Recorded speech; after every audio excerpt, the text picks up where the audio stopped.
Bonjour, bonjour à toutes et à tous et bienvenue dans cette édition d'Afro Business qui porte sur les marchés financiers et la bourse des valeurs mobilières. Et pour ce numéro, nous vous parlerons de la multiplication des marchés financiers, de leur résilience aux différents chocs économiques et le fonctionnement de l'argent en bourse. À qui faire confiance et comment tirer profit de ces différents investissements en bourse. Ce sera en seconde partie avec notre invité, le docteur Jean-René Fils Ndouma. Il est expert en marchés financiers et finances digitales. Il est également expert consultant en PNL, programme neurolinguistique. Il est enseignant universitaire en entrepreneurship. Regardons tout d'abord cet élément sur les produits financiers qui existent, leur rôle et un bref aperçu des marchés financiers dans le monde. C'est une signature de Cédric Tachago. Qu'ils soient physiques ou virtuels, les marchés financiers représentent des lieux où vendeurs et acheteurs se rencontrent pour négocier des produits financiers. Encore appelés instruments financiers, ce sont les principales caractéristiques de placement effectuées par des sociétés et des institutions publiques. On en distingue plusieurs catégories. D'abord, les actions. Elles représentent une part du capital d'une entreprise. Sa valeur varie en fonction des anticipations des investisseurs sur l'évolution des bénéfices de l'entreprise. Nous avons également les obligations. Une obligation représente la partie d'un emprunt émis par un État, une collectivité locale ou une entreprise. Souscrire des obligations revient à prêter à un taux d'intérêt et sur une durée connue au préalable. Autre instrument financier, les devises. Elles se négocient généralement sur le marché d'échange, encore appelé Forex. Il en existe plusieurs types, à l'instar du dollar, l'euro, le yen ou encore le franc suisse. Les cours des devises connaissent des fluctuations rapides. D'autres produits financiers, un peu plus complexes, existent comme les produits collectifs. Notons que parmi les marchés financiers à forte notoriété dans le monde, on peut citer Euronext et Foreign Exchange. Il faudrait également savoir qu'il existe plusieurs types de marchés financiers que nous avons listés pour vous dans cet élément. On regarde. Comme on le dit souvent, à chaque instrument financier, son marché financier. Il faudrait également préciser qu'il existe différents types de marchés financiers. En première place, le marché des actions qui permet la négociation de titres de propriété des entreprises qui y sont cotées. Ce marché permet à ces entreprises partenaires de financer leur développement par une augmentation de capitaux via un appel public à l'épargne. En seconde place, le marché obligataire qui permet aux entreprises et institutions financières ou aux États d'emprunter des capitaux sur le long terme. Précision, ces deux marchés suscités sont également appelés marchés boursiers. Viennent ensuite le marché monétaire qui permet aux institutions financières, grandes entreprises ou États, d'emprunter de l'argent sur le court terme et le très court terme, ce qui correspond respectivement à moins de 2 ans et moins de 3 mois. Le marché des dérivés, quant à lui, permet d'éviter la faillite lors des différentes variations des prix et prendre des positions importantes à l'achat ou à la vente avec une mise de fonds limitée. Le marché des devises, comme son nom l'indique, permet de vendre ou d'acheter une devise en échange d'une autre. Il faudrait également ajouter que les marchés financiers sont divisés en marchés primaires et secondaires. Le marché primaire intervient lors de la réponse des institutions à leurs besoins de financement. Ces dernières procèdent alors à des émissions de titres. Le marché secondaire intervient quant à lui au terme des négociations après émission de nouvelles actions, des émissions conséquentes qui donnent lieu à l'ouverture aux particuliers. Il peut être considéré comme un marché d'occasion, contrairement au marché primaire, encore appelé marché neuf. À présent, cet entretien accordé à l'équipe d'Afro Business par Jean-René Fils Ndouma, expert en marché financier et finances digitales, et on se retrouve juste après.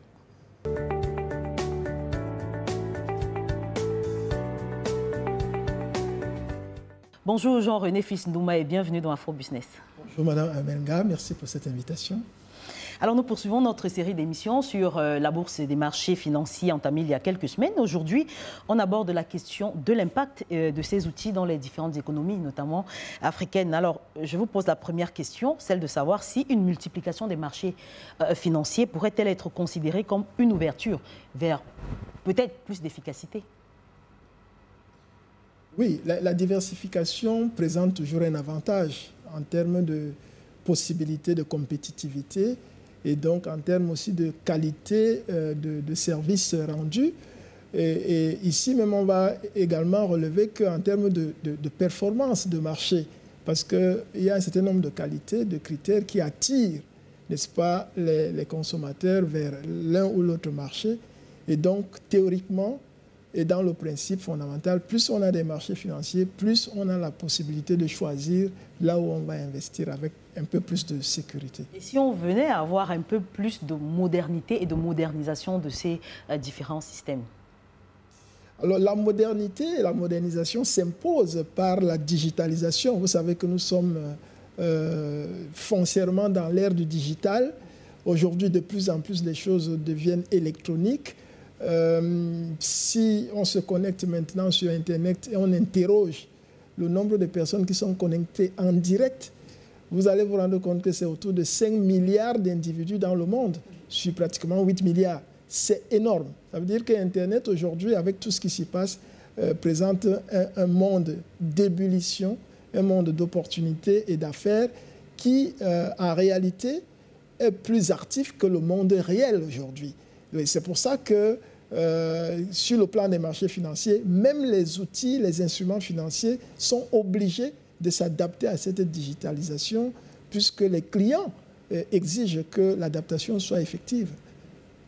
Je veux parler des chocs financiers que le monde a traversés, notamment la crise du coronavirus. Alors, la résilience aujourd'hui à ces chocs observés pendant les périodes de crise, est-ce que cette résilience pourrait-elle être un atout aujourd'hui pour le développement accru de ce secteur? La crise du coronavirus, du Covid-19, a imposé un certain nombre de mesures. Et parmi ces mesures, vous savez qu'il y avait la distanciation, il y avait le fait que les gens devaient travailler beaucoup plus à distance, c'est-à-dire le télétravail. On devait acheter beaucoup plus en ligne pour éviter des contacts humains et donc payer également en ligne. Et ça a accéléré donc, premièrement, le fait que les gens qui n'étaient pas encore habitués à utiliser les outils électroniques soient obligés de les utiliser, et d'autre part, que ceux qui ne payaient qu'avec du cash soient aussi obligés de migrer vers les instruments de paiement tels que la carte bancaire, mais surtout les monnaies digitales également, les monnaies électroniques. Quand je dis monnaie électronique, généralement ce sont des mobile money, mais quand on dit monnaie digitale ou une monnaie numérique, il s'agit véritablement de ce qu'on appelle également les crypto-monnaies. Donc, ce choc qui, au départ, était sanitaire, a déclenché des bouleversements qui ont été sociaux, qui ont été économiques et financiers.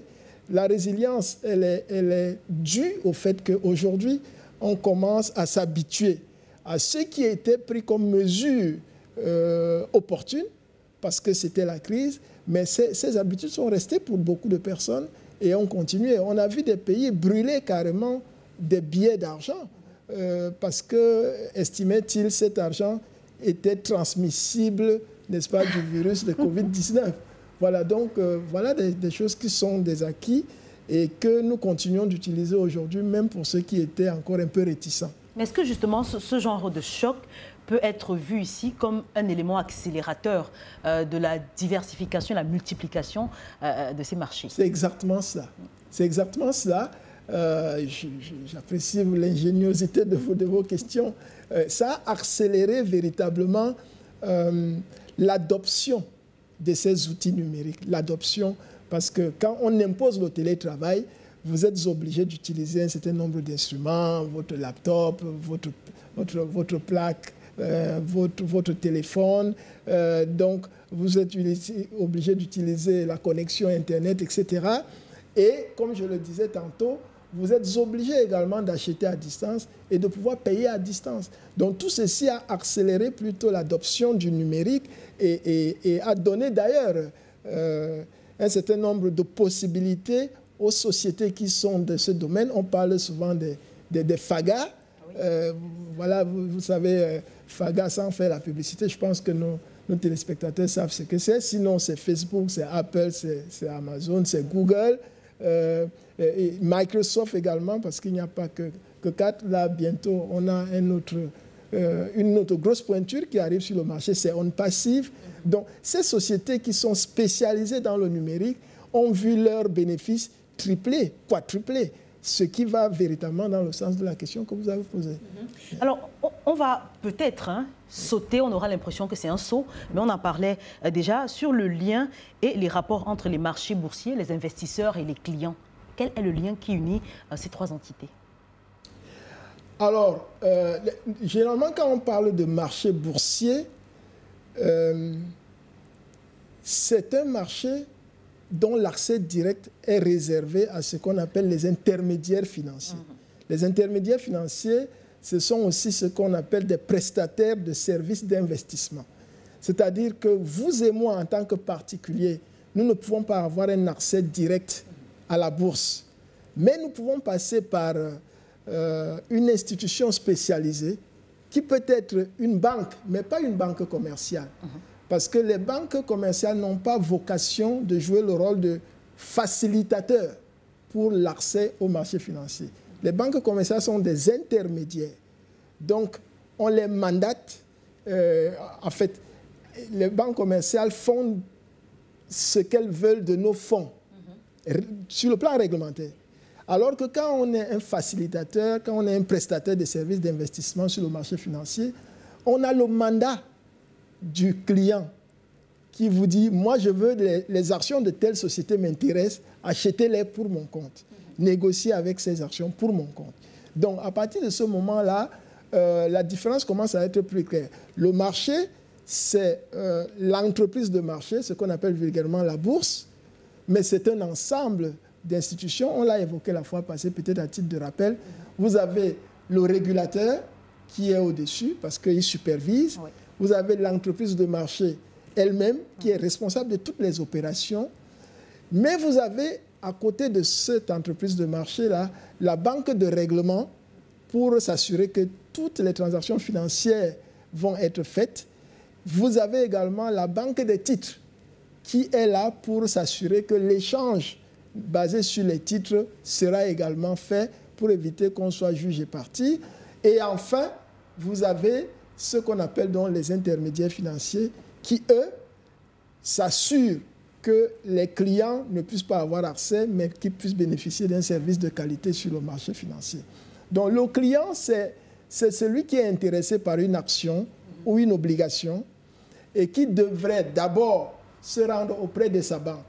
Que sa banque soit prestataire de services d'investissement ou pas, voilà. Il faut aller vers son banquier, exprimer le besoin, dire, bon, moi j'ai appris qu'il y a telle société qui est cotée en bourse ou qui va se coter en bourse, les actions de cette société m'intéressent ou les obligations. Et donc la banque va orienter le client. Si elle n'est pas un prestataire de services d'investissement, elle va orienter le client vers un prestataire de services d'investissement qui généralement est une filiale de la banque. Voilà. Parce que pratiquement toutes les banques ont des filiales spécialisées pour les placements boursiers.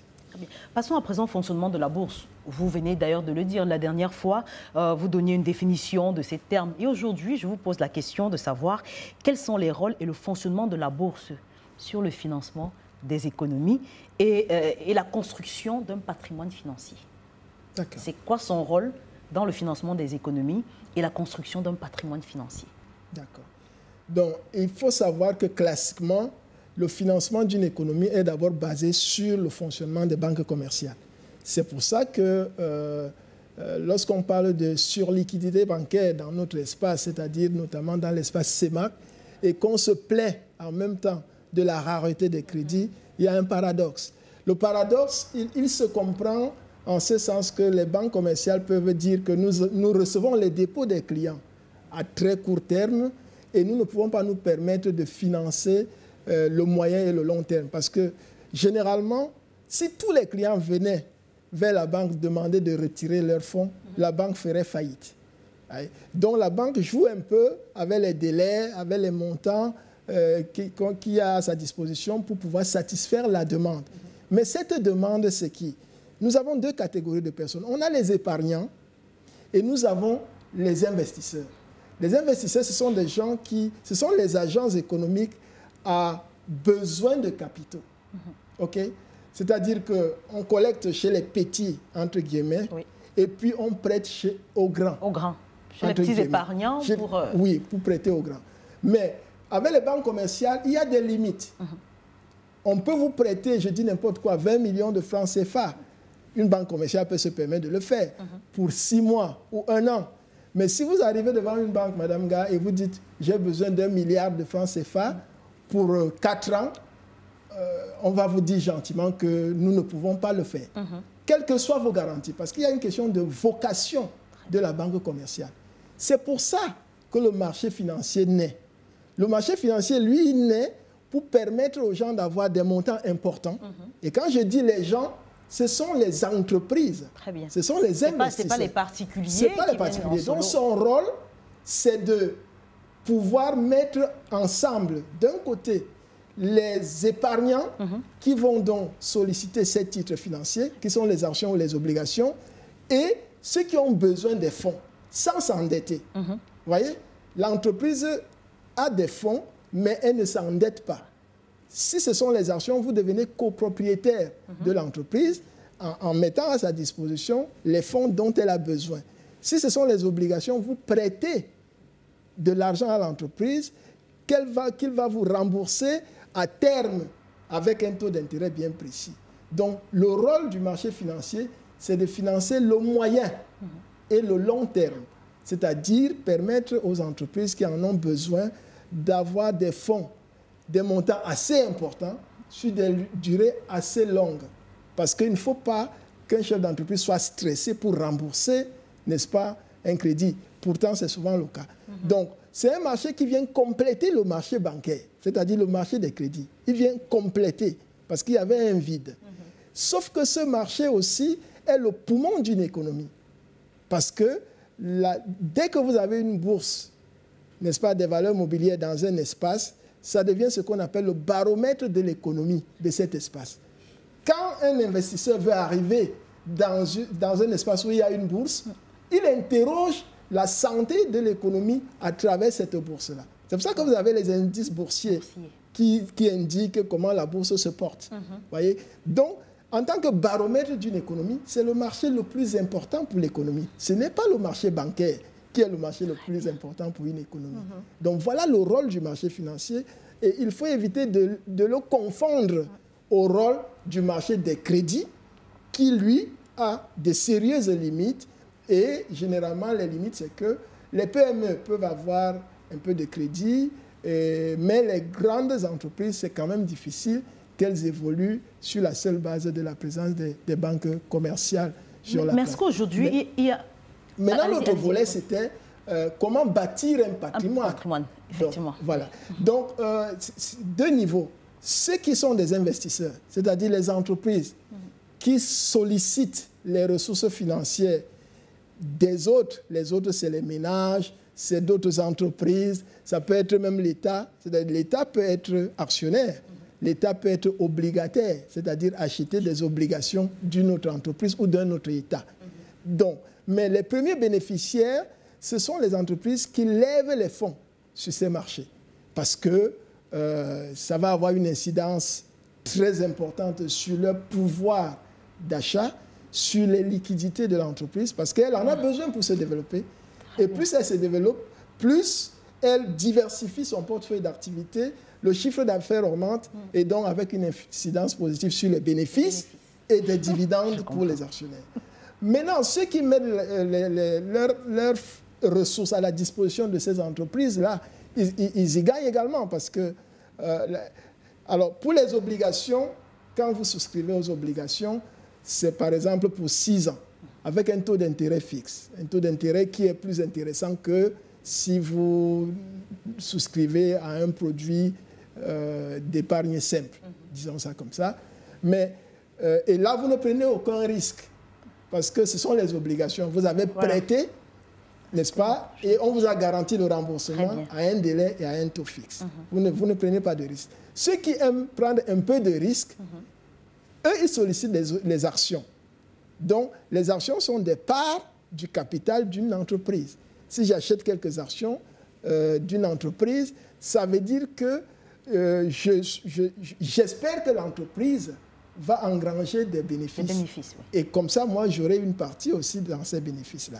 Donc, j'ai intérêt à prendre le risque parce que très souvent, les entreprises qui sont cotées sont connues. Quand on est à la bourse, on est exposé. On ne peut plus se cacher. Donc, si on est une bonne entreprise, tout le monde sait qu'on est une bonne entreprise. Dès qu'il y a un problème, on le sait également, aussi, justement, puisque vous parlez de problèmes, docteur. Voilà. Je voulais revenir sur les fluctuations des marchés.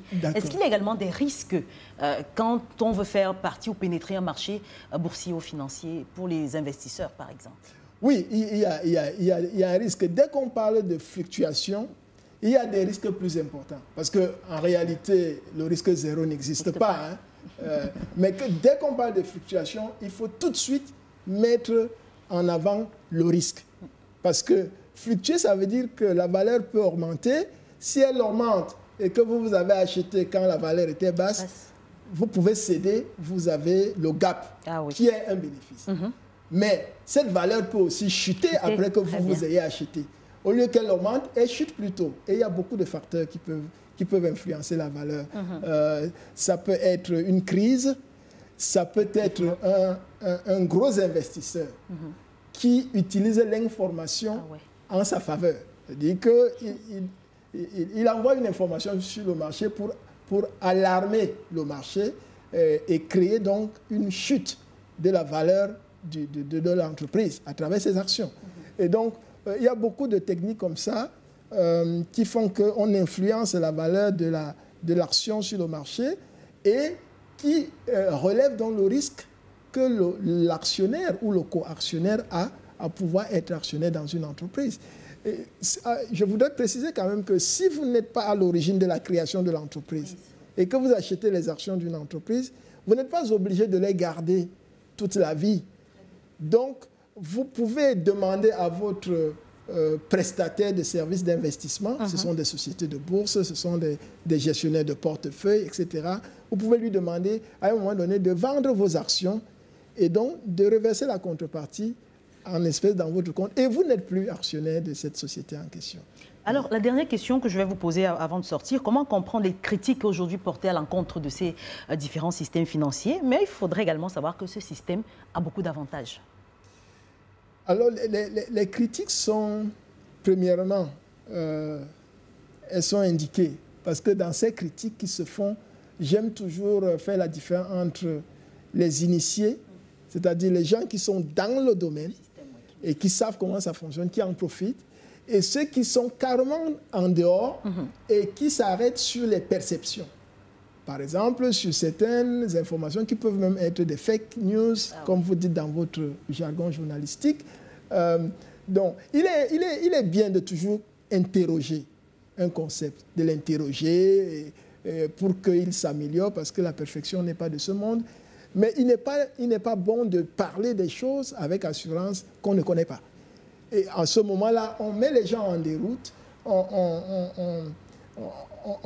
on prête à confusion dans l'opinion parce que ça fait déformer la réalité de la chose.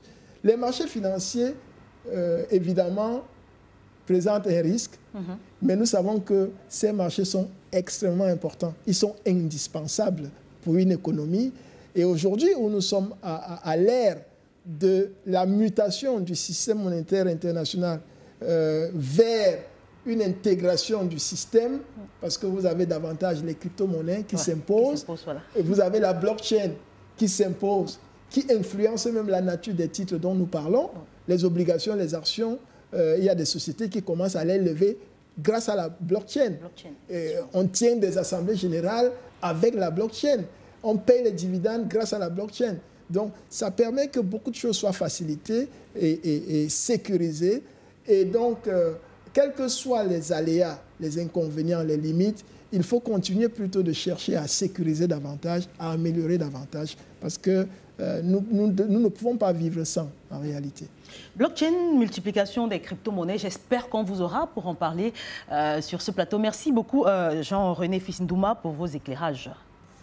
Merci pour l'invitation. Chaque fois que nous en avons la possibilité, ce sera avec plaisir. Merci. Alors, je rappelle que vous êtes expert en marché financier, en finance digitale, expert consultant en PNL, c'est la programmation neurolinguistique.